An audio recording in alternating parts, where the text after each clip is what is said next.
Africa is a story, a living, breathing, ever-evolving masterpiece. And for over 5 decades now, one voice has told it like no other. Channel Africa. More than just a broadcaster, Channel Africa is the pulse of the continent, African-led, African-run, and deeply rooted in its heritage. It's the only international station that speaks to Africa in its own voices: English, Kiswahili, Chinyanja, French, and Portuguese. The languages that unite 1 billion people. We have been there through every shift, every milestone, and every triumph. Not just reporting history, but shaping the conversations that define Africa's future. For brands, media planning, and advertisers, Channel Africa is more than just a platform. It's an opportunity.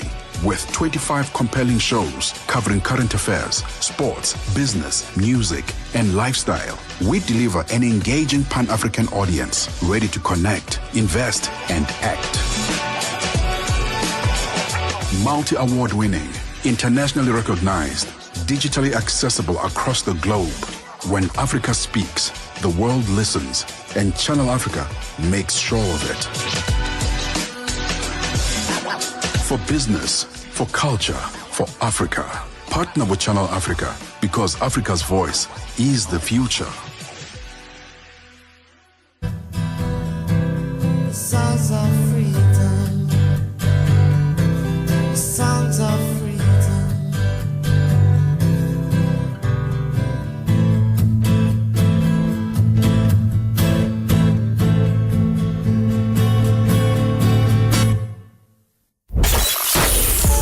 Heartlines, 10 p.m. to midnight Central African Time with Sheila Dukumana.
Já me tem luz de uma estrela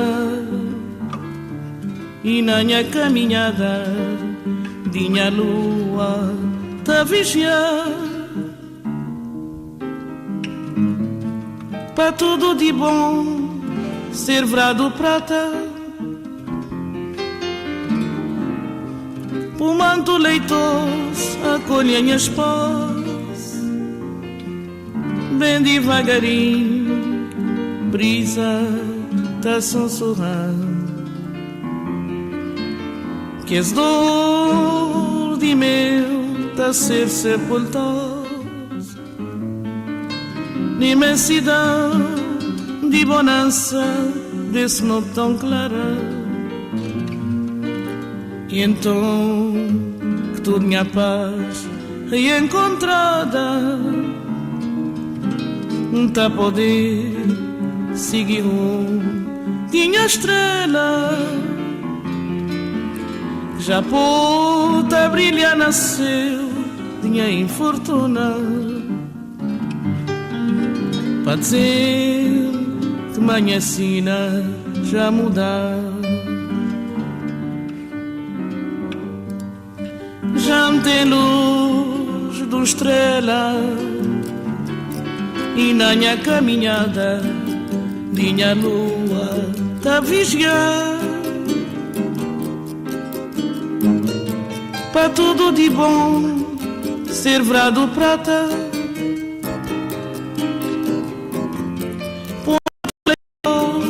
acolhem as posse, bem devagarinho, brisa tá sussurrando.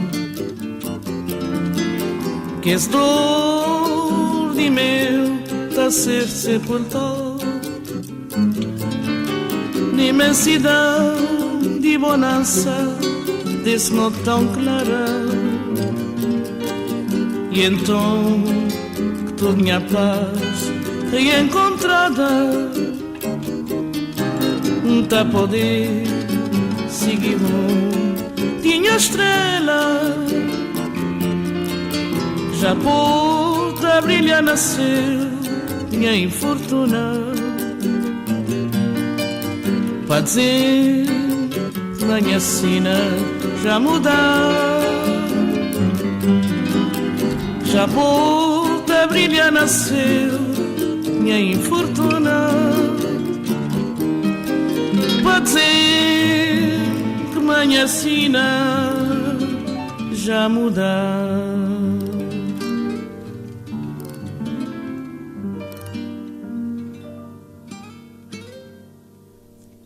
It is 16 minutes after 10 p.m. Central African Time. Cesare Avora, this one titled Luz Dum Estralia. Before that, we had Bob Marley coming in with Redemption Song. Welcome to Heartlines. Shayla Ndikumana keeping you company, and I'm with you all the way through to midnight in Central African Time. Ending us off there with a very, very interesting conversation was Tshepi Somakwetla. Catch her on Monday between 9 and 10 p.m. Central African Time on Africa World Hour. The use of emojis, the interpretation behind emojis, quite the conversation. I feel like the world of emojis is such a diverse one. We haven't gotten to a place where we can translate these meanings. They find new meanings every day, every season, with every trend. An emoji could mean something different. And so how do we solidify the meaning of an emoji? That I will leave up to you. That is not the discussion for this evening. However, let me tell you what we are talking about. Let's start off with a quote. Let's start off with a quote. Give yourself some credit for the days you made it when you thought you couldn't. And so it's Friday. Perhaps you are reviewing the week and you're saying, Shayla, I could have been better on Wednesday. You know, I know that, thank God it's Friday, but. I could have been better on a Wednesday. I could have been more productive yesterday. I could have done something about problem X or issue Y on Monday. Give yourself some credit, because in this 5-day stretch, you probably showed up once, even if it was for 10 minutes. Give yourself some credit. That's how we're going to start off the show. And then we're going to get into the conversation concerning your letters. Upendo Letters is a feature where you send us your letters concerning relationship issues. Perhaps there is a friend who you are looking to I suppose, reestablish your relationship with. You know, you've had a fallout and you no longer want that fallout to be a part of your experience. You want to fix things with this friend of yours. And so you're saying, Shayla, help me. I don't do this alone, though. I've got a celebrity guest who joins me either in studio or on the line. And today we are going to be joined by a celebrity guest on the line who will help us unpack some of your relationship issues. And then in the second hour of the show, as you know, Gondwani Nyamasauka, who is a Malawian correspondent, comes through with that hot 6 hot songs. And trust you me, you are going to thoroughly enjoy that offering. Between that, you and I have conversations, finding us on WhatsApp +27 6340 9126. If not, on Instagram, on TikTok, and on X at Channel Africa 1, and lastly at Channel Africa Radio on Facebook. Let's get some music. Hotlines, 10 p.m. to midnight Central African Time with Shayla Ndikumana.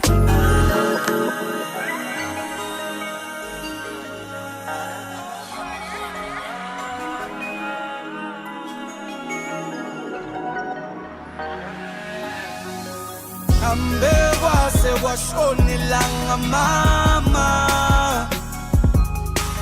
Funana no tando lwange mpela Engmatola yo batala ngambala ngotando lwame ngisize ube impendulo yami ngoba uthando lungehlule thando lungehlule mama thando ngiyabonga ngigeza izandla inhliziyo yami suyiphendula into yokudlala kanti thando yini lena ifuna kimi kanti thando yini ngempela lo ifuna kimi ngoba ngihlangane nabo bonke mina ngibathandile awukho ubuhlungu nengibathembile bangiphoxile yazi kubuhlungu uthanda umuntu tunika uthando lwakho yini they don't appreciate it they just don't appreciate it uthanda alboni abadlale ngothando lwami ayangibasoli. Africa is a story, a living, breathing, ever-evolving masterpiece. And for over 5 decades now, one voice has told it like no other. Channel Africa. More than just a broadcaster, Channel Africa is the pulse of the continent, African-led, African-run, and deeply rooted in its heritage. It's the only international station that speaks to Africa in its own voices: English, Kiswahili, Chinyanja, French, and Portuguese. The languages that unite 1 billion people. We have been there through every shift, every milestone, and every triumph. Not just reporting history, but shaping the conversations that define Africa's future. For brands, media planning, and advertisers, Channel Africa is more than just a platform. It's an opportunity. With 25 compelling shows covering current affairs, sports, business, music, and lifestyle, we deliver an engaging Pan-African audience ready to connect, invest, and act. Multi-award winning, internationally recognized, digitally accessible across the globe.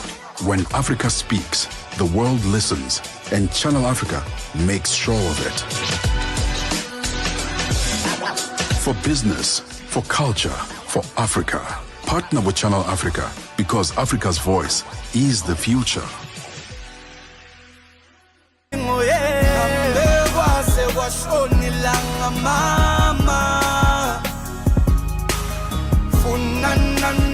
Thando lwangempela engibatholayo badlala ngothando lwami ngisize ube impendulo yami ngoba uthando lungehlule thando lungehlule mama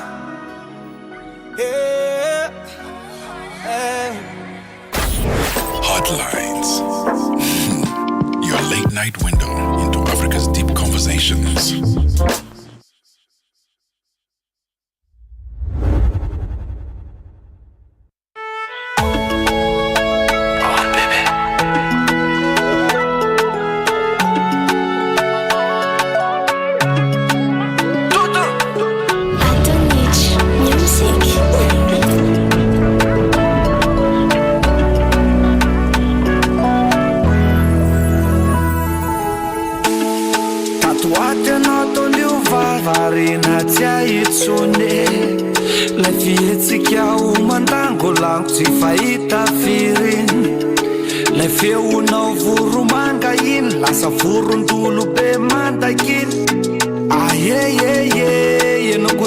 Saira Sendra mbane ntera fatswe marefwe Taftua na futsne fatswe rese Muli chaka yanya Mana tena chanya Zitunga ifa malya Utsiyala fanoze vita kyanya Refatia na uvede Mapfila file Distikya na uvede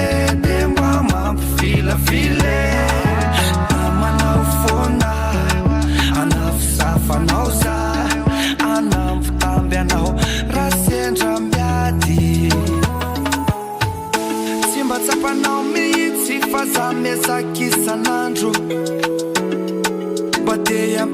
Kia mali fal nefa indru Nesesi no te latsa Nefa tu kisa no to lasa Fazara no le mandatsa Kandrendra ito zaka Sendra mbani nzera fatswe marefwe Taftua na futsne fatswe rese Muli traka yanya Mana tena tranya Zitunga ifa malya Otsia la fanoze vita kyanya Prefatia no vede Mapfila file Distikya no vede Mapfila file Mama no fona Anaf safa nauza Anaf tambia no Rasendra mbyati Oh la la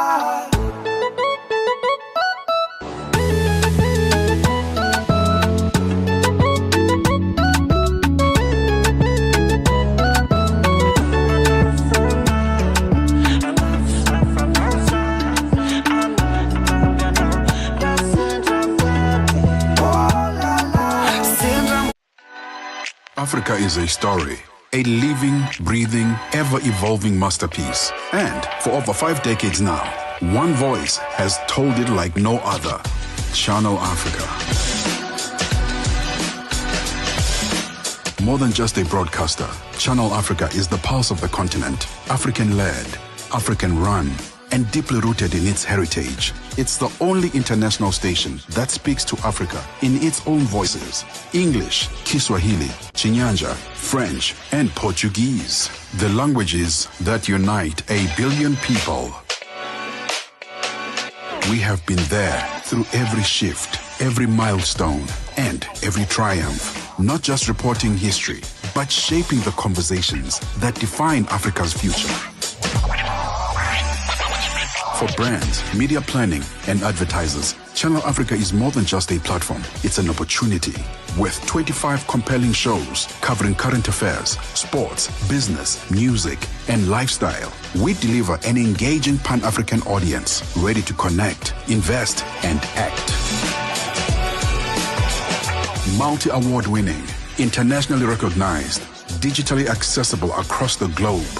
When Africa speaks, the world listens, and Channel Africa makes sure of it. For business, for culture, for Africa, partner with Channel Africa, because Africa's voice is the future. Central African Time. Heartlines. Your late night window into Africa's deep conversations. Tokyo Official taking us to Madagascar with that one titled Diso Tiako. Before that, it's Java in South Africa with that one titled Utando. Welcome to Heartlines. Shayla and Dikumana keeping you company, and I'm with you all the way through to midnight. Time for us to get into your letters. Upendo letters. Now, this evening, we are joined by a woman whose presence commands both grace and wisdom. She's an actress, a storyteller, and a bold voice for her generation, using her journey, her heart, and her words to inspire and uplift those around her and those she has an opportunity to influence. Now, whether on screen or in life, she brings authenticity, depth, and a touch of light to every space she enters. We're going to be getting into some of your letters with none other than Bahumi, who joins us on the line, helping us unpack the issues you're finding in your relationship. Yes, you have written to us, we have heard you, and we are about to address you. Before we get into that, Bahumi, welcome to Heartlines. Thank you so much for joining us this evening. Thank you so much for having me. It's an absolute pleasure.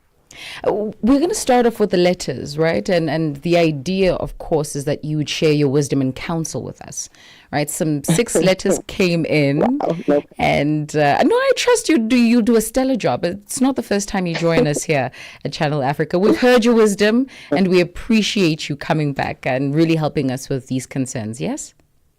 Thank you. Thank you so much. I'll try my best. Let's start off with the first letter that says, Dear Shayla, everyone calls me the quiet one, the calm, responsible sister. But what they really, or rather what it really means, is you are not as bright as her. My sister walks into a room and everyone lights up. I show up and they ask where she is. I'm tired of being in her shadow. I love her, I do, but sometimes I wish I could disappear so I don't have to keep shrinking in her light. How do you love someone who makes you feel invincible? Unintentionally, yours, the other one. How much time do I have to answer these? Ma'am, listen, we have time. We have time. Okay, great. So I think the part that stood out to me was the unintentionally part, right? So I wouldn't necessarily say that it's a question of whether you should love the person or not. I think if you love yourselves enough, and if you love each other enough, like you love yourself and you love your, is it the sister enough? Yes, then I sister. think you owe to both of yourselves to address it, as opposed to wallow in self-pity. To be quite frank, please allow me to be frank, as opposed to wallow in self-pity with her being completely oblivious to how you're feeling. And so I would say, I think two other things stand out with this.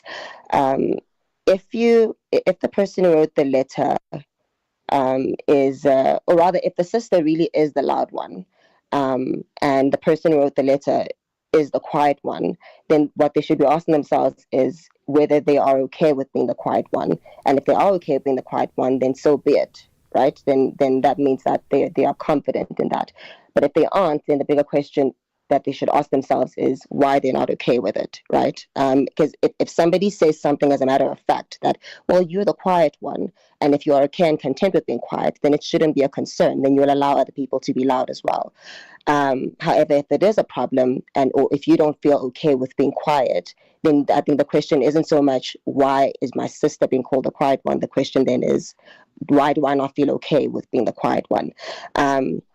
But the second thing then is that if in her loudness, so if in the sister's loudness, the sister silences the person who wrote this letter, in other words, she's not quiet of her own accord, she's simply not heard by her, she's not being received by her sister. In other words, her sister's loudness is an actual problem to the person who wrote the letter, to her expression, then it is important to address it, and I always say address it first, before you embark on a journey. Don't make a decision to love or not love your sister, or completely, maybe cut your sister off because you feel this way. Address it and address the issue at hand. Don't address the fact that she's loud. Address the fact that her loudness silences you in a particular way. And then I think from that conversation, you'll be able to get the answer that you need. And if you come to a reasonable resolve, then great. If it's not reasonable, then I think it's perfectly understandable for you to set your boundaries, and maybe express yourself a bit more. It doesn't mean that you have to be her or imitate her loudness, but whenever it's allowing and whenever it's necessary, then express yourself. I hope that's pretty broad enough. These are pretty short, so I don't really know the context. I just had to give it an all-round answer. That is fair. Yeah. That is fair. I do want to shed some light on a few things. So I think it's safe to assume that Anonymous is not much of a confrontational person. And I say this because as opposed to speaking to your sister, you wrote to us, right? And as opposed to speaking to your sister about what bothers you, you chose to write to us, right? Instead, to bring some level of resolution into the picture. I think, secondly, when someone isn't as confrontational and doesn't have that confidence required, it's very hard to think of that confrontational process, right? It's very hard to say, okay, I'm going to sit my sister down and tell her what's on my mind. Sometimes words escape you. And so let's talk about building that confidence. Where would one start? Okay, so I think the first thing that came to mind when you mentioned that, and I think there's something that I struggled with as well, right? People always think that addressing something, we use the words address and maybe confront interchangeably, and they're not quite the same thing. I was always afraid to address certain things because I felt like I was being confrontational. And what confrontational essentially means is, when you challenge something or someone in a hostile or argumentative way, and as soon as you enter into a conversation with that idea, fear automatically consumes you, especially if, again, you're not a very confrontational person.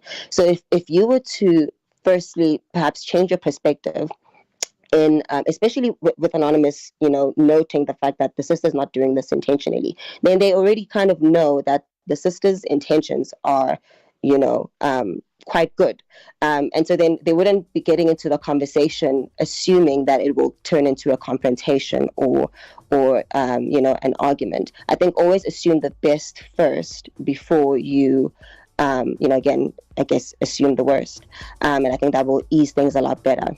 And then just to allow you to be able to express yourself. And I know that this may sound silly, but preparation always helps. I mean, I learned through public deliveries or speeches and whatnot. And I realized that if I can prepare myself for a public presentation, like a speech, like a seminar, then why can't I do that in normal conversation, especially when I find it daunting?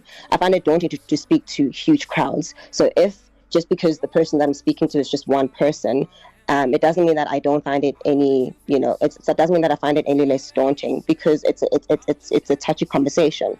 So I will then treat it in the same manner. The more prepared I am, the more confident I feel, because I trust in what I have to say. So I would essentially even prepare what I have to say. Maybe not even word for word, but maybe just bullet points, just so I can, maybe I'll pre-record myself. I'll write some points down, again, read them to myself, listen if they sound aggressive or hostile in any way, try to put myself in the other person's shoes, consider how they would receive certain things. And I know that this may seem like it takes time, but the time does a lot less damage. And so once you prepare yourself, you feel like a bit more confident to have that conversation. Because what we don't want to do is allow the feelings to win. Yes, you may not be a, let's say, confrontational person, for lack of a better word, or someone who likes to address things, but it's one of those choose your heart kind of things, So you'd rather choose the heart that you can prepare for than sit in the heart that's just going to eat you up and you're just going to keep quiet. So rather address it, but find ways that will make it easier for you to address, So the next letter is quite similar, right? And this one says, my best friend is adored by everyone. She's the loud one, the life of the party. I used to find comfort in that. But lately, I feel like my own thoughts are getting swallowed by trying to keep up. I'm growing, but she keeps reminding me who I was. Is it betrayal to step out of friendship that no longer sees the real me? I find this a bit perplexing. Right? Is it her loudness that makes you feel like you've outgrown the system? Perhaps you understand better. Let's unravel this letter.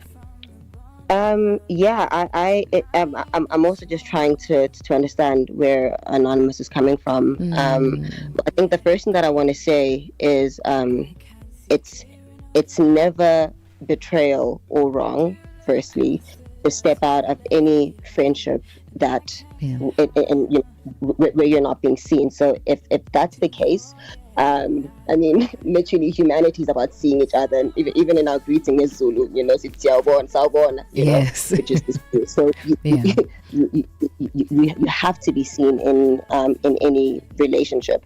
Again, addressing things is so important, guys. I think quite often we are so quick, and maybe that's, I say that a bit too carelessly, but sometimes we're just so quick to a very final resolution, as opposed to addressing things, and we don't see the power in addressing things, and I think it's because we fear the outcome. But again, staying in something that's toxic, and by toxic I don't even mean the friendship itself, I mean your silence. It's actually a whole lot worse than actually addressing the situation. So I would actually say again that she should probably address this with a friend and see if exactly what the issue is. Again, if Anonymous is not okay with being the loud one. Like, I feel like they have deeper questions to ask themselves. Is it them? Is it the friend that's making them feel like, Yeah. And I think asking these questions, not only will they be able to find themselves, but they'll be able to address the situation a lot better, having questions that they've already defined, or essentially answered for themselves, and now they just need maybe the second party's maybe perspective, Sure. and then they'll be able to move from that. Bahumi, you said something and I literally stopped because chills ran just down my spine and everywhere else. Yeah? You said your silence can be toxic. Not even the friendship. That's not the context we're looking at. Your silence being toxic. Let's unravel that for a minute.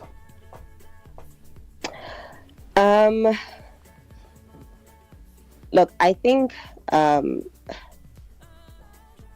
we're expressive beings, whether we're verbally quiet, because I always even say that, like, your presence speaks, before anything. So even like before you speak, your presence speaks, whether it's in the way that you dress, whether it's in your body language, your posture, etc., even your behaviors, for all you know, just in the case of Anonymous, the friend could have picked up certain nuances in the friendship that may have shifted, and Anonymous may assume that the friend doesn't know what Anonymous is thinking, or that something is wrong or whatever, but they may have picked it up just by certain nuances, maybe expressions, etc.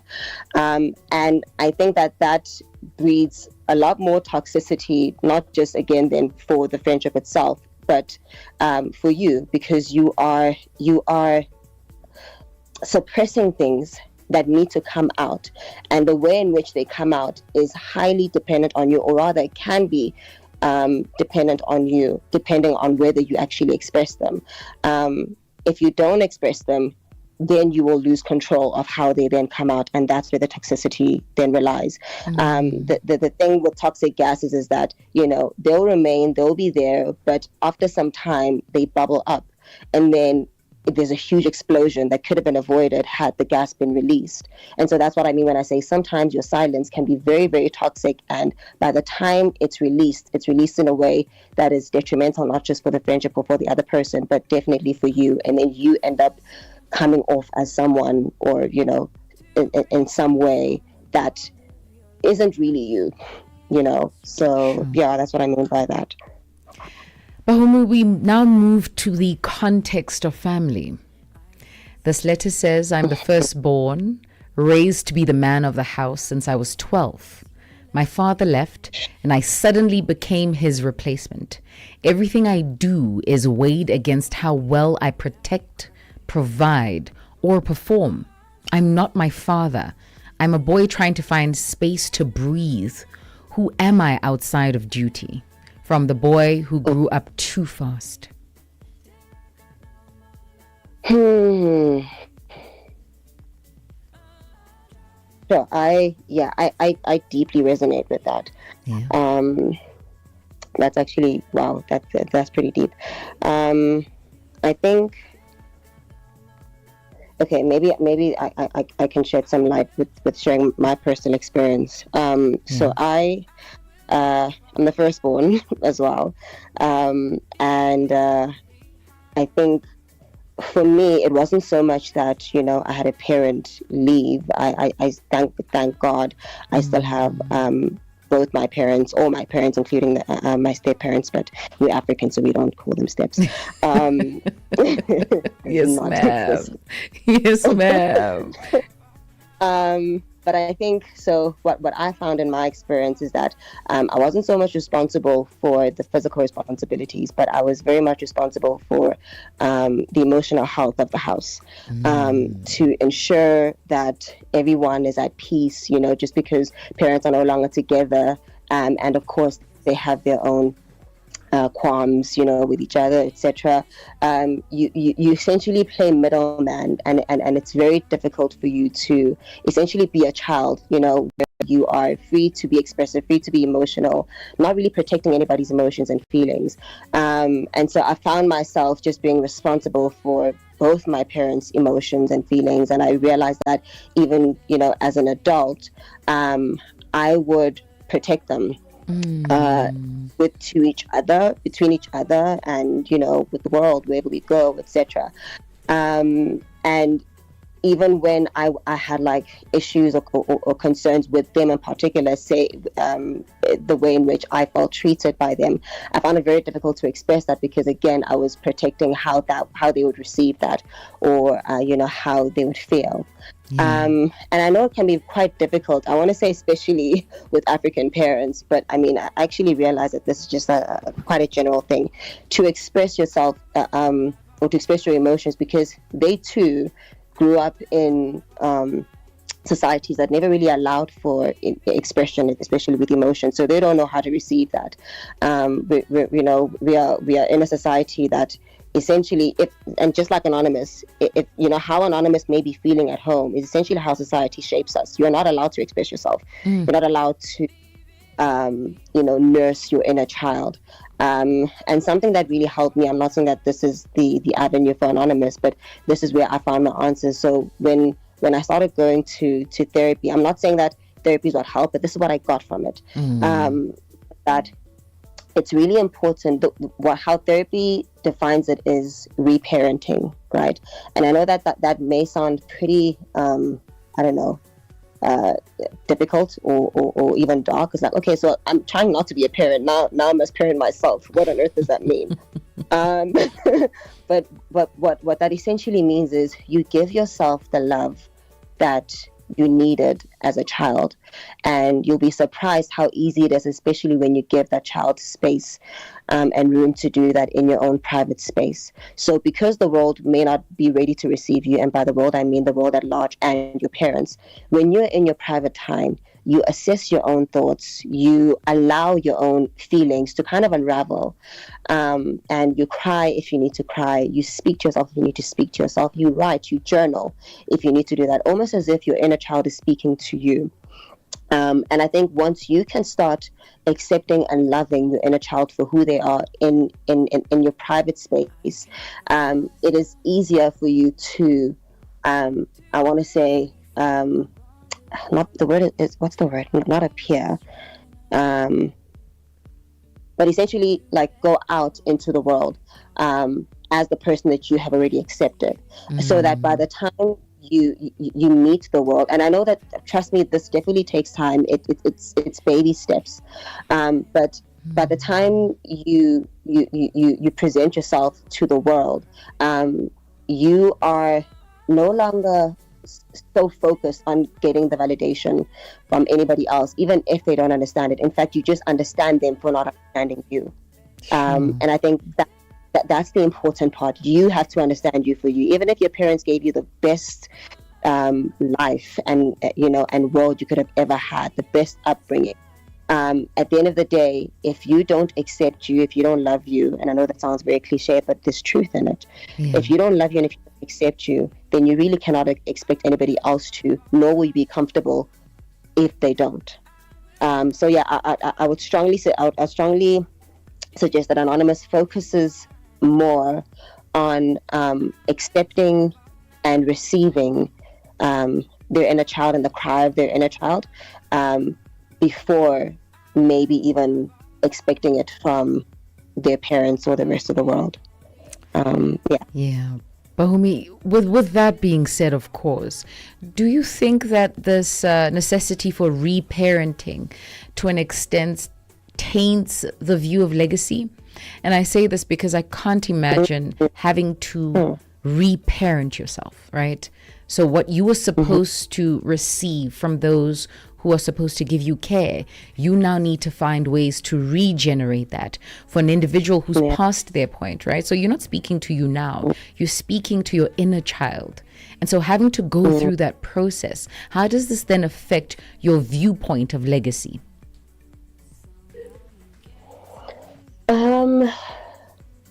Okay, to be honest, it doesn't really change mine, and maybe it's because this is what I view legacy to be. I think that there is a relationship in legacy between what we got from our forefathers, or from people who came before us, and what we then shape for ourselves. Often people choose the one or the other, and I don't think it's a matter of choice. I think it's a matter of taking what needs to be taken from our history, taking what is actually solid and good foundation, taking the core necessary values. I always say, and I really could be wrong, but at least even from my experience, things weren't all bad and things weren't all good. Even if we could say that 80% of things were bad or 80% of things were good, it doesn't mean that because majority of things were bad, I must now completely negate the 20%. I take what was good and I assess, the situation or the upbringing. I just assess what I feel is necessary to take with me. And then even with now my experiential knowledge, I take that and I can then move with that and start a new legacy. And so I think that would then be the case with, for example, like the story of Anonymous, is that just because I'm reparenting myself, it doesn't mean that I completely do away with how my parents parented me. How, the good that they did, even, my God, because they tried. I can't, it's very tough to fault, I want to say, majority of parents. Again, we all just arrived. We're all just placed here on earth. And here we are just working with what we have, right? And I just take what I can and what I think is necessary to take on, and then what I personally believe, is where they could have done better, I then try my best to shape a new legacy with that. And I think that that's how you build legacy, and you'd hope that when people shape that legacy, they do it with good intent, and not with like maybe tarnished, unhealed wounds. Pahumi, we're gonna jump straight into the romantics. It wouldn't be Heartlines without the romantics, of course. And so this one is a rather interesting one, right? He doesn't hit me, he never even shouted, but he controls who I see, what I wear, and how I move. He says it's love. He says he just wants to protect me. I don't recognize my own reflection anymore. If I leave, does that mean I never loved him enough? Or that I finally started loving myself? I love letters like this. I love questions like this, because quite often, and I think that it's just a human God-given instinct. Some of these questions are phrased it's almost as though you just want your sister's go ahead, but you kind of already know the answer. And that's why I laugh, not laughing at the person, but I almost want to go, girl, you got it, or man, you got it. I want you to feel safe and content with your instinct. You should be proud of it.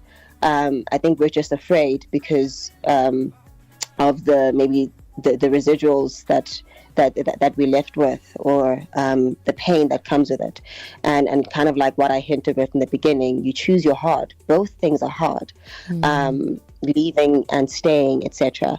But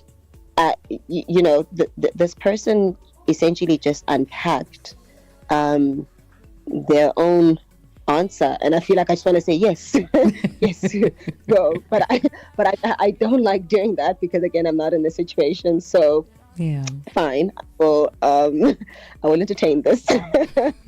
Look, I think what stood out to me was that the person said, he doesn't shout, he doesn't hit me, but he controls me in a sense, right? He controls what I wear, how I move, who I see. My gosh.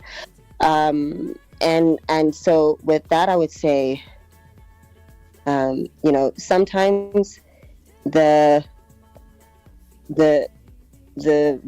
alarms or the red flags that we look out for are probably, and I'm going to use this word again, they're probably the least toxic than than the ones that are not so overt. And again, I think they're toxic because a gas is something that, at least with most gases, it's something that you don't see, but it's so lethal and it's like a slow killer.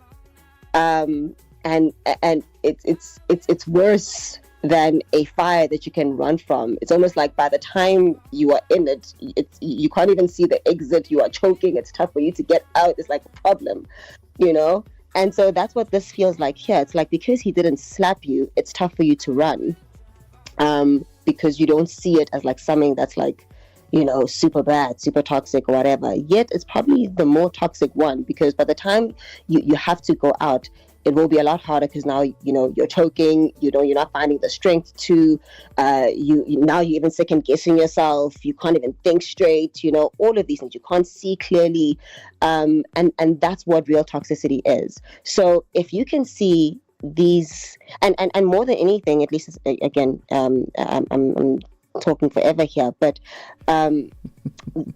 these kinds of issues, I want to say, affect more areas of your life than the very overt ones. He controls who you see. That's he's literally now controlling who you socialize with, your interaction. He's literally blocking you from relationship, no matter what kind of relationship that may be. What you should wear, he's blocking your expression. And again, I'm not saying that this is now a thing where couples can't decide what they allow and don't allow in their relationships. These things should be conversations, but not control. And if you guys can't come to some kind of compromise, then he's definitely controlling you. And that's a whole lot worse than him. Okay, let me not compare, but maybe you should consider how that could be just as bad as him slapping you. So probably I would say leave. I would say leave. Bahumi, I want to go into this conversation, and I think I've spoken about this up teen times on the show. Independence, right? There is this hunger that we see in society for independence, individualism, protecting your own peace. And that makes sense. But to what extent does this then compromise an opportunity to bond? And I'm not specifically talking to Anonymous's letter that Anonymous had just sent. I think for me, it's more I see the lack of compromise. I think we are so much about ourselves that we forget we coexist for a reason. Right? We continuously intend to punt individualism, but at the cost of every single relationship that you're in. And so how do we then strike the balance to not fall to the extent of thinking that you can be your all-in-one?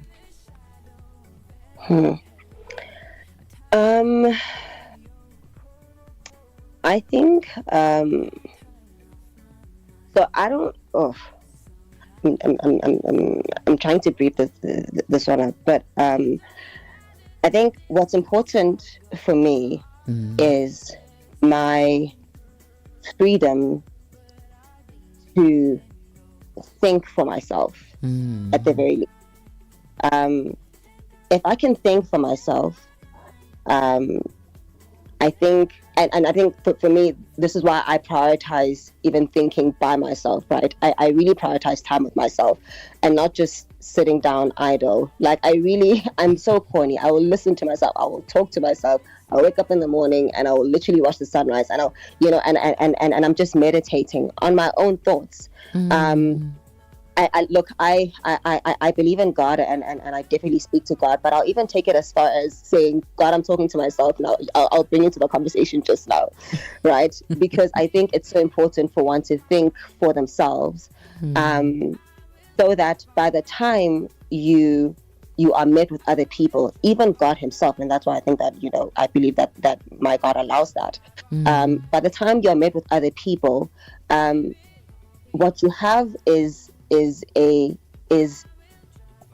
want to say shared opinions, a conversation, and once you are comfortable with your thoughts, you'll allow other people the space to express their thoughts as well, and each other to express your thoughts, and you've given your thoughts time, you can then consider if the thoughts that you had relative to the other person's thoughts were actually reasonable or not. And I think that's how healthy conversation happens. In a space where there's healthy conversation, I think that's where you can then allow collaboration.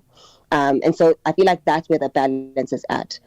Control comes when you're not comfortable in your own thoughts.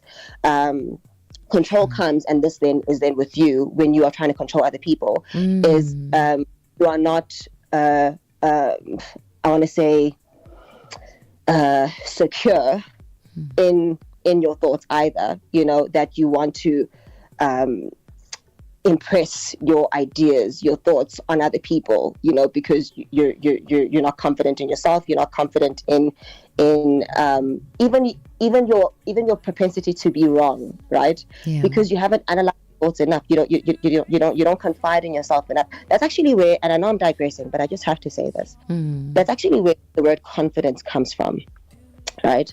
The word confidence comes from the word confide, which is to trust, right? And so you can't have confidence in someone you don't trust in.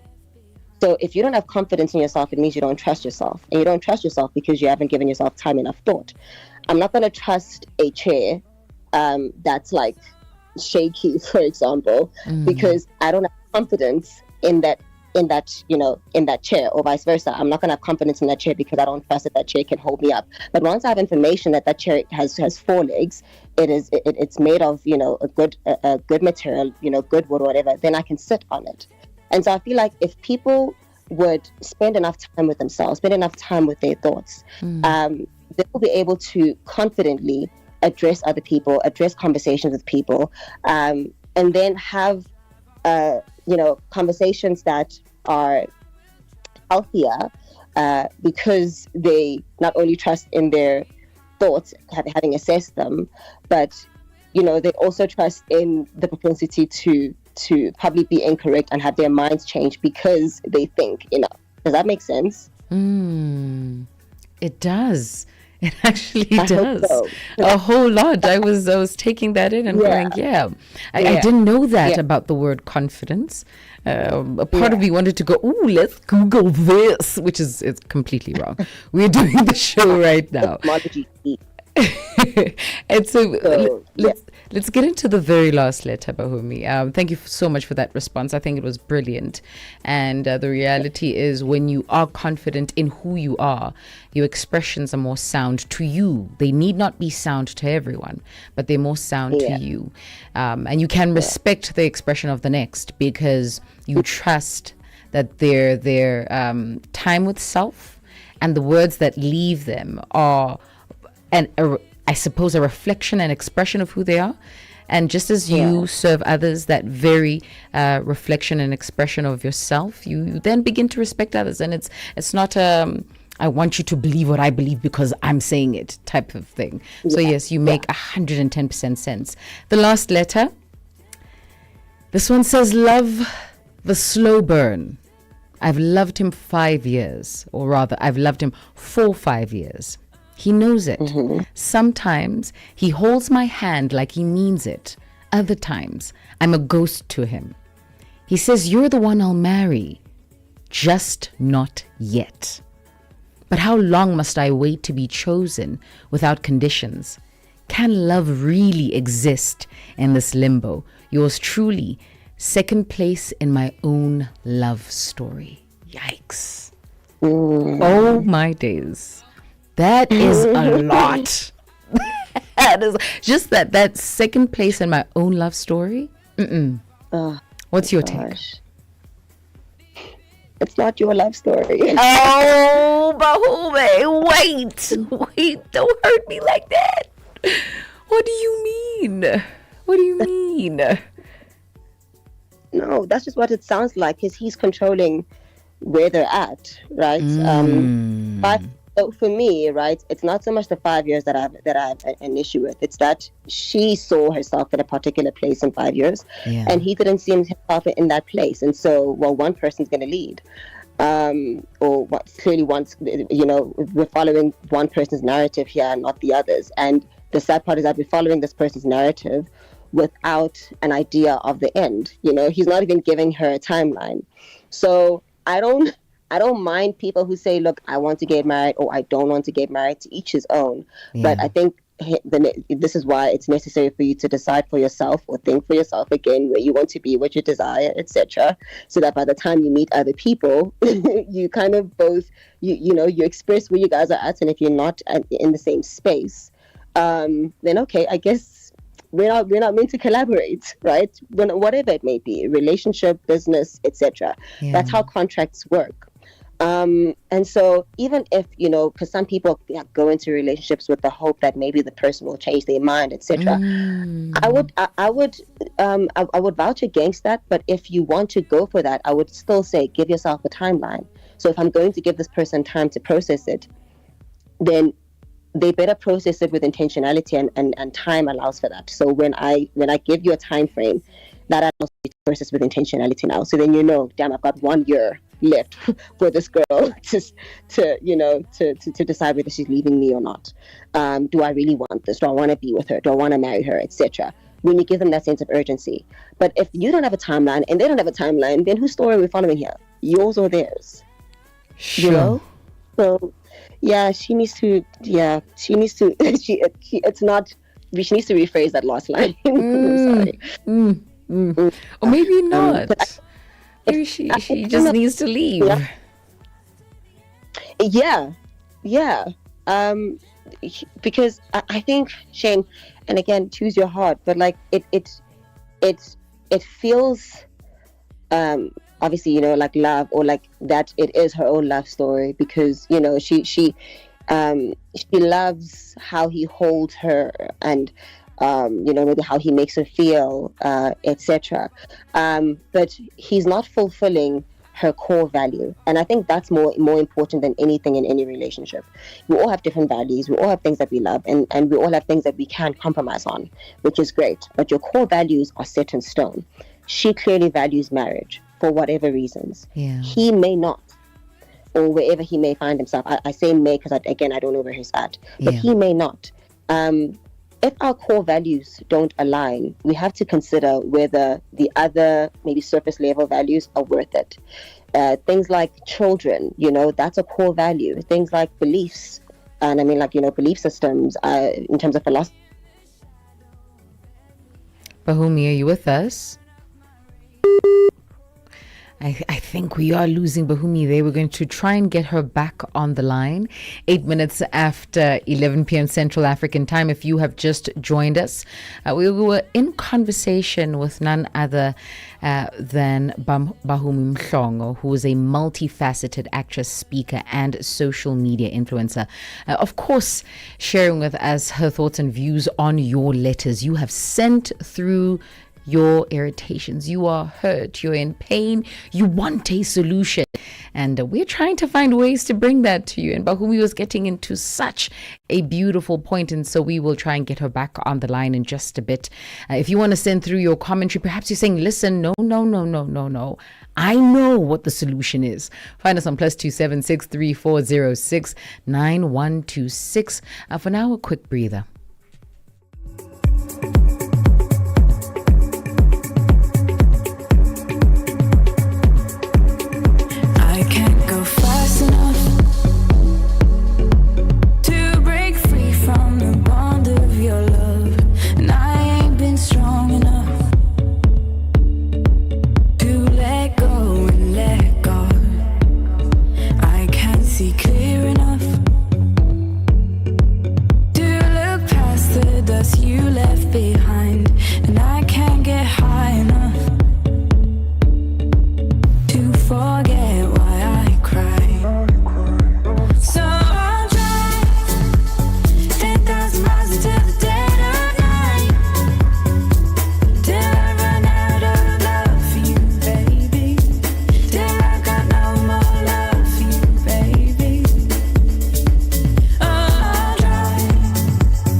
It is 11 minutes after 11 p.m. Central African Time. Thank you so much for choosing us over the rest. DSTV's 802, if not 628 on OpenView HD. Still in conversation with Bahumi Mhlongo, joining us this evening, multifaceted actress, speaker, and social media influencer. And we're getting into the therapist end of Bahumi's expertise as she answers some of your letters. Upendo letters is what we call the feature. Bahumi, you were sort of in the thicket of a thought there as we lost you. Oh my gosh, I'm so sorry. I lost my train of thought. And so let's begin a new train of thought. That is okay. We were talking. But I think Anonymous got the gist. The gist of being second in your own love story and how that cannot be the case. Here's my thing. When do you know how to gauge? And I think you made it so clear to say that if your core values are not meeting worlds, perhaps the fleeting ones are not worth it. Or maybe we should gauge if they are worth it. And then you made an example of marriage and how a marriage is a core value. Perhaps kids are a core value. And so it's important to gauge each other on that front. Here's my thing. When you step into a relationship, you are overwhelmed, okay, with all kinds of emotions, right? Someone holding your hand could feel like it could be explosive in your being. And so that time, that moment for you to regain some level of normalcy in your mind and say, hey, wait, it's not enough that you hold my hand. It's not enough that every time I'm with you, I feel a certain way. I need to know that we're on the same page. At what point do you begin to, and I suppose it should be from the beginning, but for those who are stepping into relationships and they're noticing a pattern where they be with somebody who doesn't commit and then they're heartbroken and then they join the next relationship, madly in love, heartbroken because this person's not committing. At what point do you begin to sit down with self and say, let's cross-examine what it is I'm finding myself in? The beginning. I would say, I no, quite honestly. So I really try to be careful with the things that I say because I know I can come off rudely blunt. But I think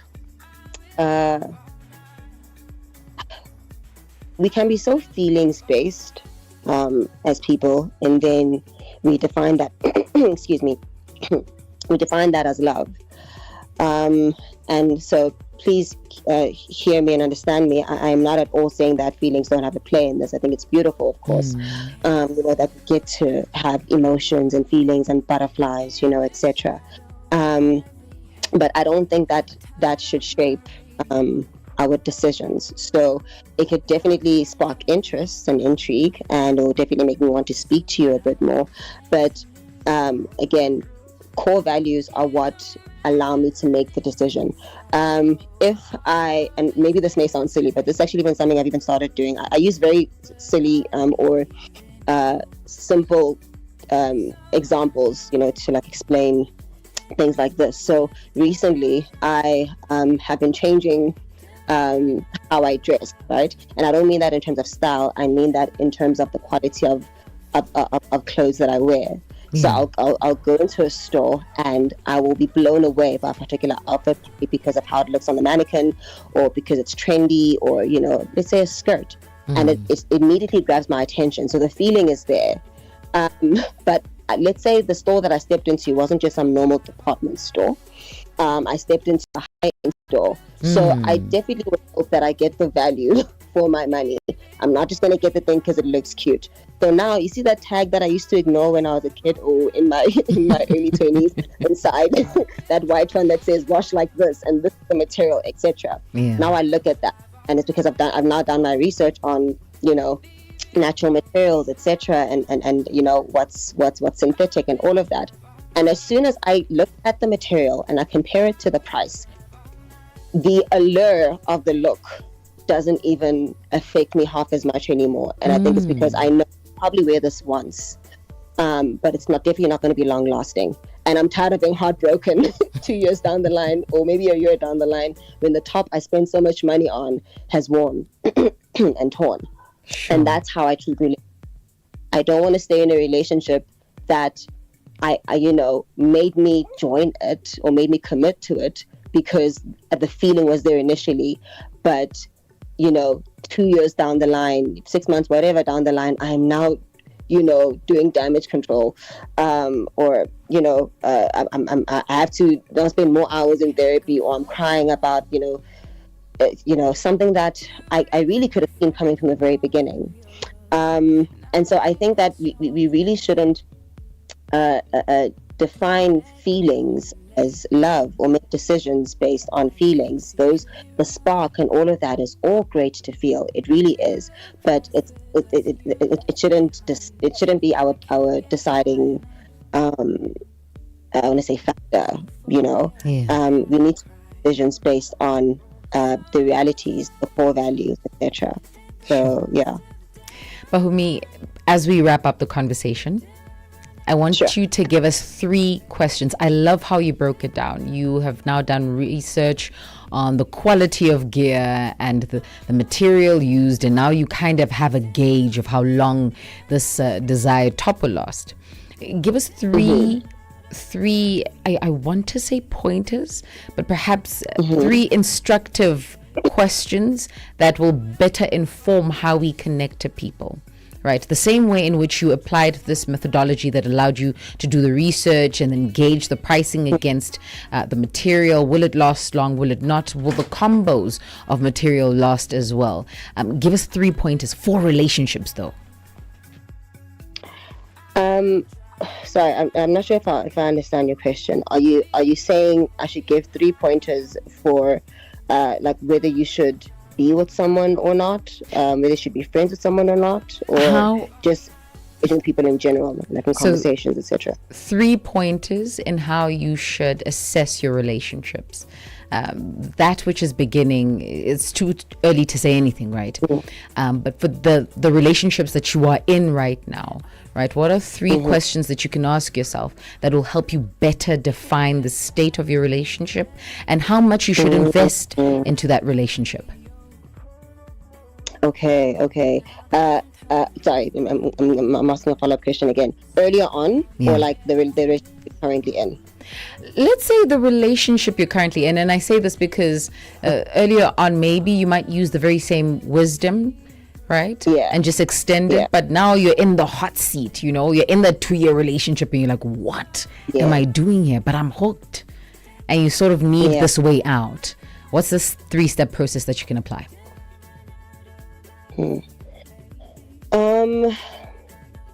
Okay, so first, and I know I said core values, but that is part of them. But if I were to put them in order, I would say, do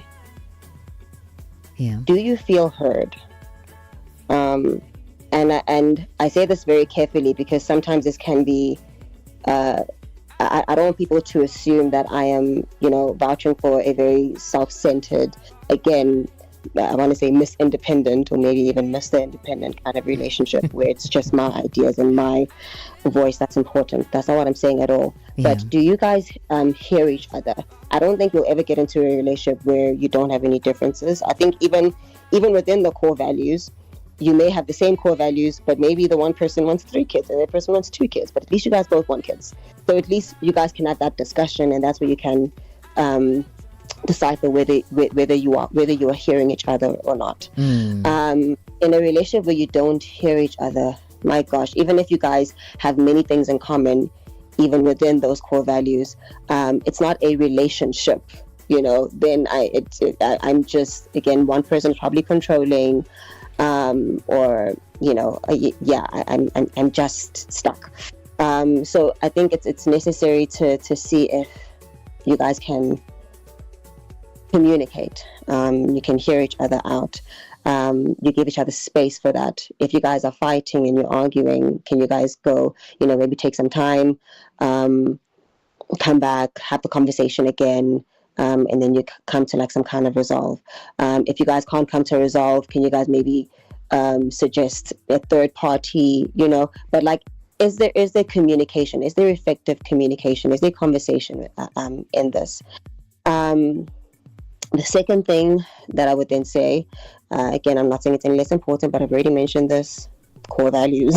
And core values. third one. I don't. Oh gosh, I'm having a hard time thinking of the third one, but I just said for me, those two are important. Those two are important.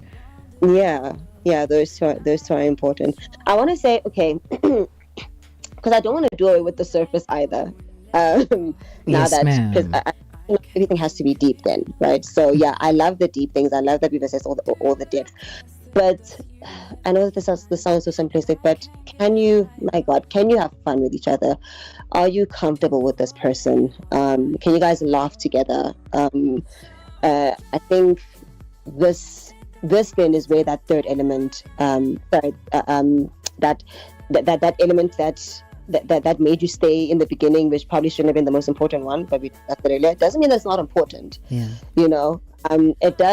It does add pizzazz to the relationship. It does add spark to the relationship, whether it's romantic or friendship. Can we have fun with each other? Can we laugh with each other? So yeah, I actually do feel like that is in part important, but I did place it third for a reason. So yeah, that's what's up. Bahumi, you have given us a wealth of knowledge. In all honesty, you might have felt like, I don't know if I did that. You did that, ma'am. You did that. And that's why I wanted us to end off with that 3-step process, because I feel more often than not, we'll hear wise words of counsel, right? But it will always be so contextual that we won't do enough work to get it out of the context and apply it in our own lives. And so you have left us with gems, ma'am. Thank you so much for joining us this evening. I appreciate that so much. I geek at stuff like this. I won't lie, because I mean, even as you say that, I mean, I'm just a learner, man, and I'm just a seeker, and I think that's how we either all are or all ought to be. I think we're all just learning in life, and if you're more conscious of it, you'll be able to actually become better, because then you actually properly learn from your experiences. So all of these things that I shared, you call them wells of wisdom. I thank God. I just spend enough time with him, with myself, with reading, learning, and learning myself. And I don't always get it right, but I think the more intentional I am, the better I get. So yeah, I think I'll just leave you guys with that. I appreciate it. Thank you. Thank you so much for joining us, the voice of actress, speaker, and social media influencer. But I do think we can add therapist to that title, among many other things, Bahumi. I think we can. Just LinkedIn profile. Immediately, ma'am. Immediately. Thank you again so much for joining us. God bless you. Thank you. Bye. It is 24 minutes after 11 p.m. Central African time. Listen, if you just walked into the conversation, you're saying, what happened? I've got 3 questions you need to ask yourself in every relationship. Do you feel heard? What are your core values, and do they align with the person you are in relationship with? And lastly, can you have fun with each other? As you try and answer that for every single relationship you have, I am going to call for music. Yeah, music. Heartlines, connecting you with Africa's love culture into the night on Channel Africa, the African perspective.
Body no fit settle down. Yeah, I'm hoping you okay. We got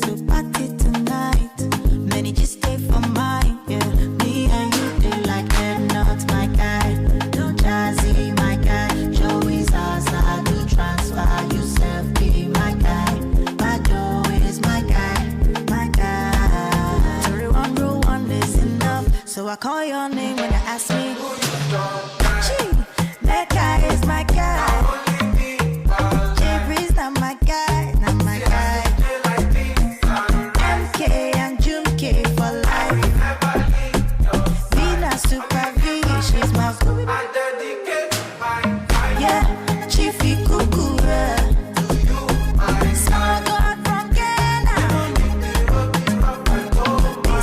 D7, be my guy.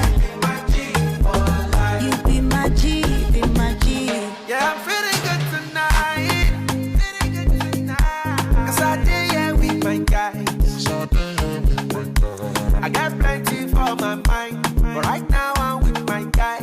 I know they fear them got my back. Sure you don't see my formation. I call out big combination. Study inspiration. I'm on 100 concentration. When my guys them wallow. Bad energy far away. I thank God for my real G's. Good friends don't be money.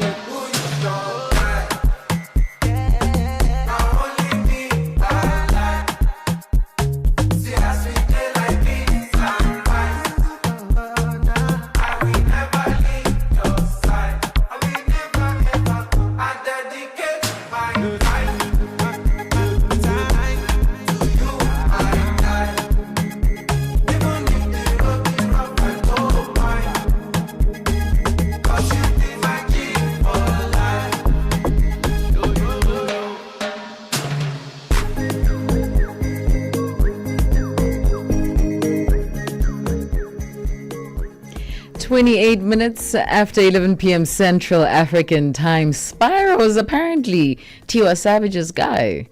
Yeah, I was today years old when I figured that little collabo out.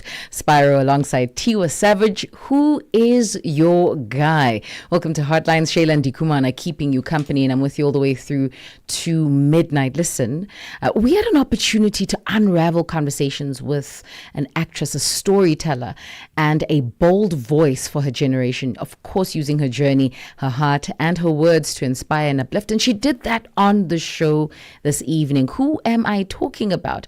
Perhaps you might ask yourself. Maybe you're saying, but Shayla, I just missed out on this conversation. Please head over firstly to www.channelafrica.co.za. You will find the podcast and maybe some words of counsel for your current relationship issue. But also, we cannot release Bahumi Mhlongo without finding out what she will be up to. Bahumi, firstly, thank you so much for coming back. We appreciate that. Before you disappeared. Yeah. Let's talk about what's in the pipeline. What's going on now? So I mean, what's currently happening right now is my podcast, which is literally my baby. But I want to say like everyone's baby, right? Because the podcast is called Being, and it's about it's taglined living, moving, and discovering truthfully. So it's about people whoever would come onto the show would quote unquote be themselves. But the whole point is to encourage people to think. Again, I think I mentioned this earlier in the interview, to think for themselves, to assess their own thoughts. It's not so much telling you what to think, but eventually how to think and giving you things that are thought-provoking. It's called Being, and you can catch that on YouTube. It'll be on Apple Podcasts and on Spotify by next month. So I'm very, very excited about that. And then next week, Tuesday, actually, I am launching my communications coaching platform. So I started this thing at the beginning of this year called Speak and Be Heard. And it was a seminar that I hosted in Stain City, which is something that I'm going to host again in June for Youth Month. And from that, I realized that there were a lot of people who, wanted to speak and had a lot to say, but didn't necessarily know how to express themselves and how to express themselves in ways in which they can be heard. And so from that, I, realized that there was a huge need for, private consultations. And there were a lot of people who really wanted to just have that boost of confidence to be able to speak and speak confidently and boldly. And also be able to, again, speak from a position of wisdom and proper thinking. So this forum will essentially help with that, and all ads go out next week Tuesday, and I'll be able to have one-on-one sessions with people, group sessions with people. We'll be able to go through that. So that's what Bahumi's working on right now. All the acting stuff is still in the pipeline, but I can't talk about that. But this is the thing we can talk about. Ma'am, hint here, hint there. A little spice here. That's all I can say. Just movie. Movie. Yeah. Is that all we're getting? I'm sorry, I really can't. I really can't. That is fair. But and I say that one. So this is actually my first solo lead rather film, which I'm very, very happy about. So I just can't share more details on it, but it will come out soon. So, you have shared enough. Listen to that. Congratulations. Can I just say that? Thank you. I appreciate that so much. God is good. Thank you. Thank you. What's interesting about what you're working on is that it reflects in your speech, right? You spoke about communication. You spoke about podcasting. You spoke about people being heard. People communicating effectively, and that in essence is what you have brought to the table this evening. So again, we want to thank you. Thank you so much. I appreciate it, and I can't wait to come back. I see another chat, another conversation in the pipeline. I just foresee it, I feel it. Come on. That's it. I love that. Lastly, you said that advertising and info will be put out next Tuesday. Where can people find this information? What social media platforms are they looking for?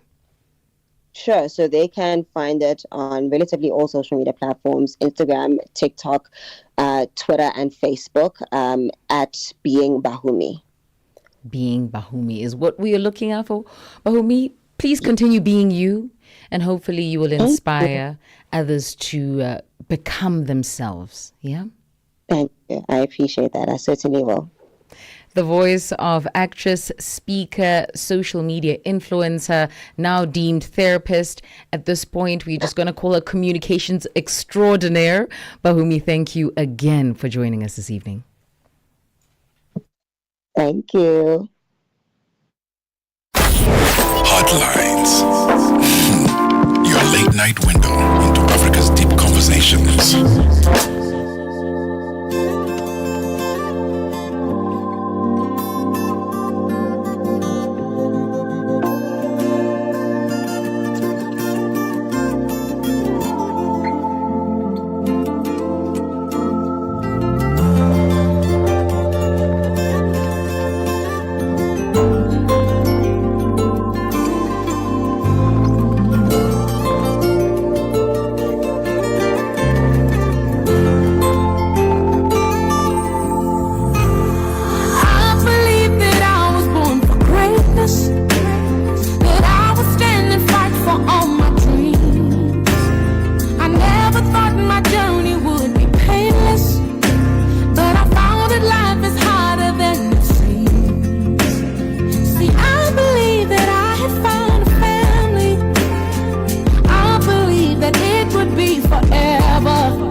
Morning Switch Weekend with the Shy Guy. Just the other day, I went to pick up my daughter from school, and as per usual, her friends they usually come to my car just to say hellos and goodbyes. So this particular day, they made this comment about my jacket, saying that it's giving baddie vibes. You say my jacket is giving what? It's giving baddie vibes. Baddie vibes.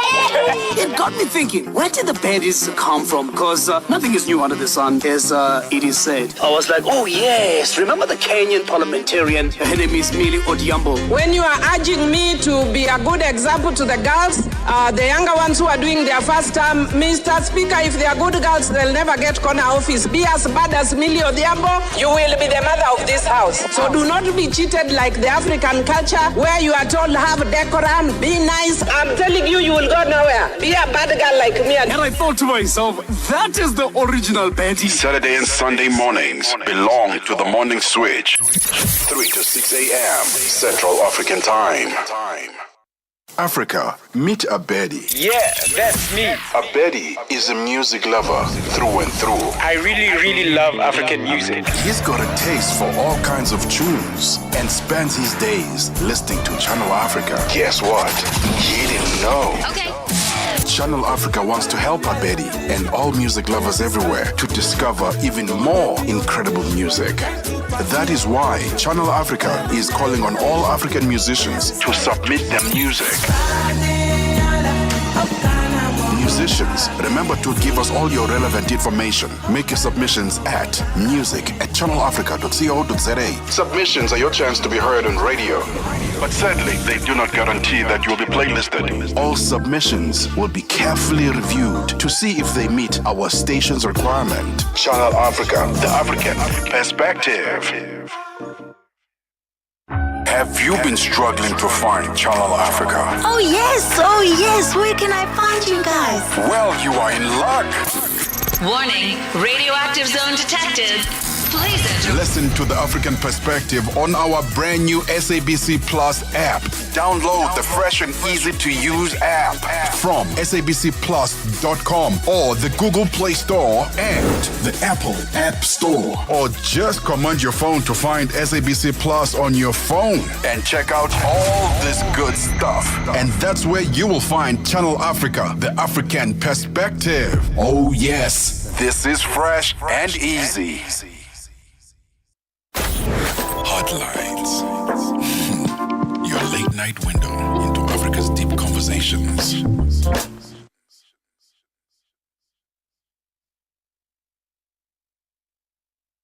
Hello, Africa. We would love to hear your voice on our radio station. Be part of the fun and send a shout out or greeting message to your loved ones and your favorite Channel Africa presenters. Whether you're in Africa, the diaspora, or anywhere else around the globe, we want to hear your voice. Send your shout out message by sending an email to info@channelafrica.co.za or send them to our Facebook, Twitter, and Instagram pages. Help us diversify our sound with your voice. Channel Africa, the African perspective. Heartlines, 10 p.m. to midnight, Central African Time, with Shayla Ndikumana.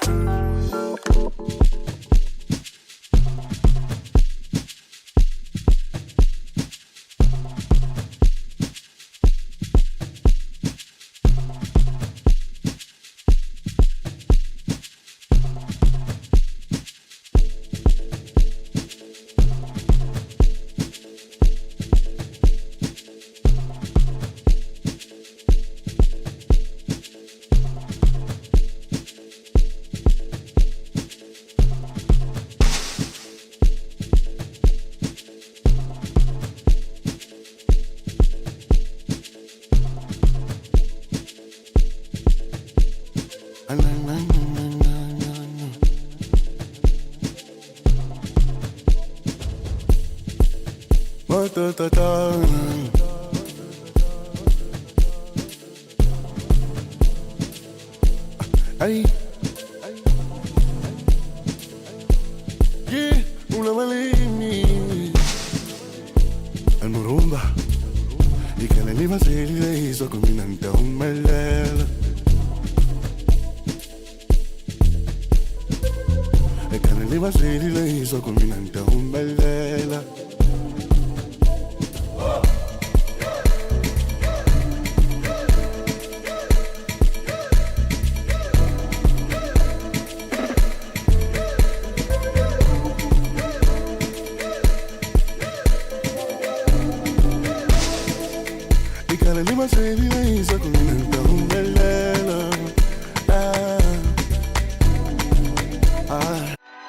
Africa is a story, a living, breathing, ever-evolving masterpiece. And for over 5 decades now, one voice has told it like no other.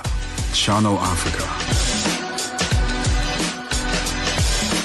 More than just a broadcaster, Channel Africa is the pulse of the continent, African-led, African-run, and deeply rooted in its heritage. It's the only international station that speaks to Africa in its own voices: English, Kiswahili, Chinyanja, French, and Portuguese. The languages that unite 1 billion people.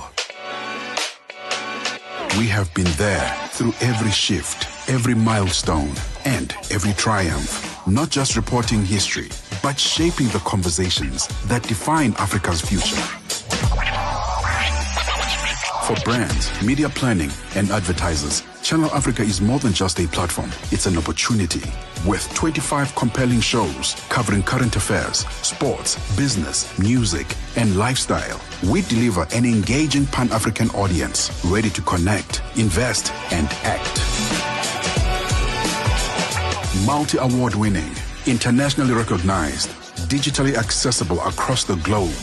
When Africa speaks, the world listens, and Channel Africa makes sure of it.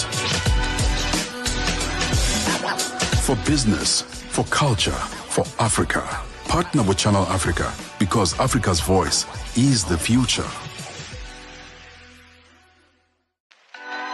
Africa is a story, a living, breathing, ever-evolving masterpiece. And for over 5 decades now, one voice has told it like no other. Channel Africa. More than just a broadcaster, Channel Africa is the pulse of the continent, African-led, African-run, and deeply rooted in its heritage. It's the only international station that speaks to Africa in its own voices: English, Kiswahili, Chinyanja, French, and Portuguese. The languages that unite 1 billion people. We have been there through every shift, every milestone, and every triumph. Not just reporting history, but shaping the conversations that define Africa's future. For brands, media planning, and advertisers, Channel Africa is more than just a platform. It's an opportunity. With 25 compelling shows covering current affairs, sports, business, music, and lifestyle, we deliver an engaging Pan-African audience ready to connect, invest, and act.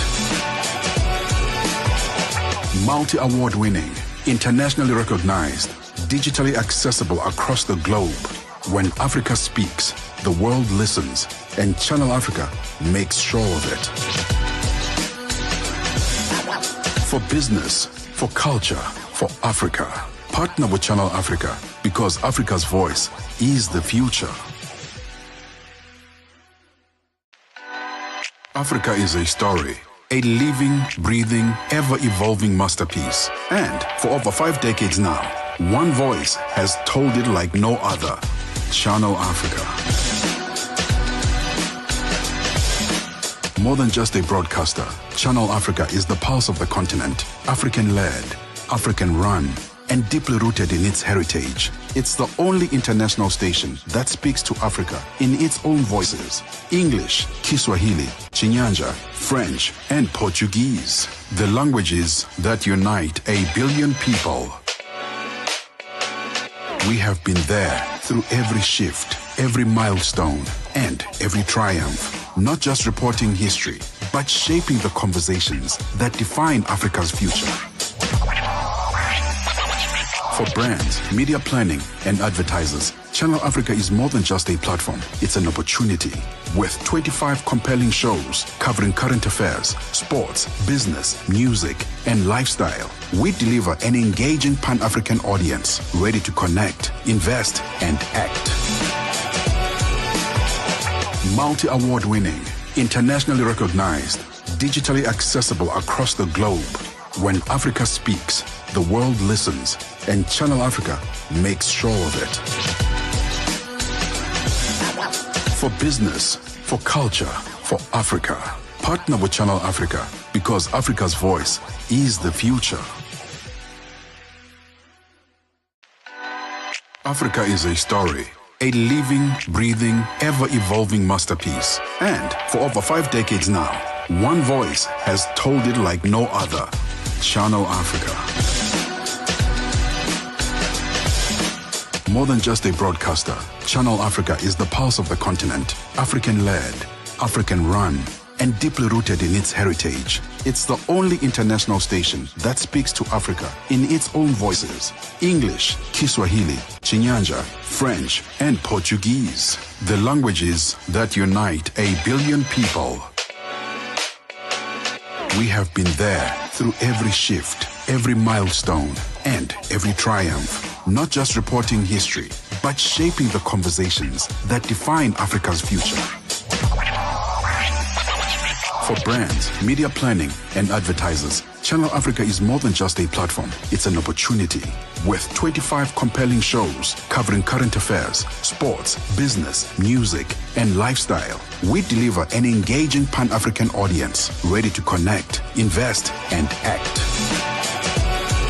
11 p.m. Central African Time.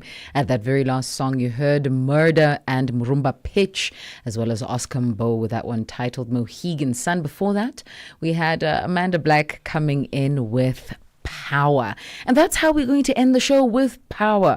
I hope you were inspired to be a better human being. I really do. You heard the words, the counsel, the wise directive that Bahumi was steering on the show this evening. Firstly, attending to your letters on Upendo Letters, but also giving us an opportune moment to gauge what she's up to in the industry. It's time for us to make way and room, and of course, helping us do this is Morris Touch, broadcasting live from the Bulawayo studios for Channel Africa. Morris Touch, you are on the line. Good evening to you. How are you doing, sir?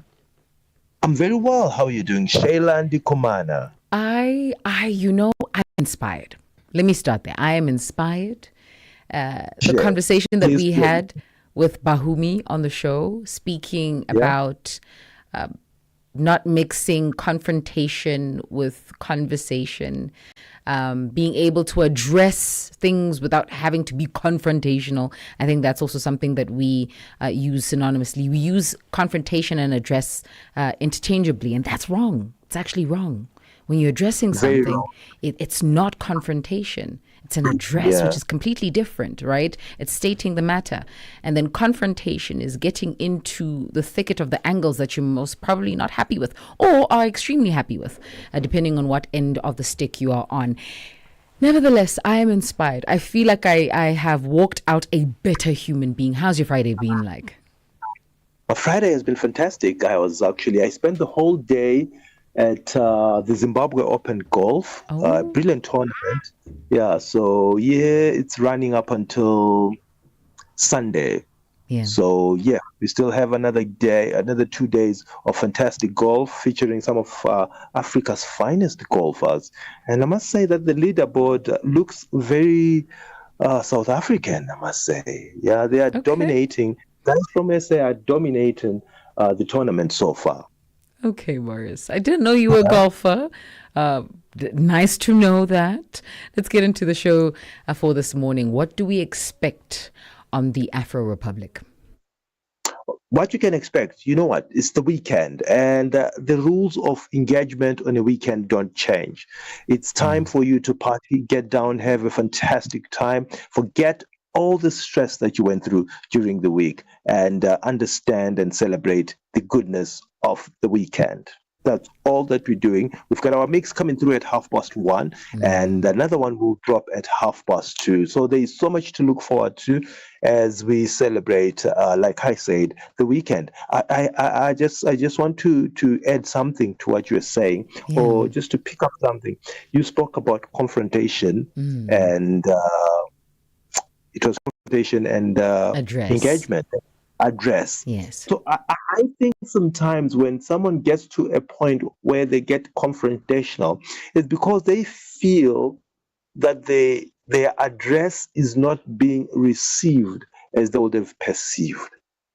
That's my understanding. But it should be like that. It shouldn't be like that. But sometimes it ends up like that. I've seen a lot of people, if they are speaking in a certain language and they feel that their point is not heard, they get so agitated. They get into a space where they feel like someone is not doing what they expect them to do, because the response really is not as positive as they would want it to be.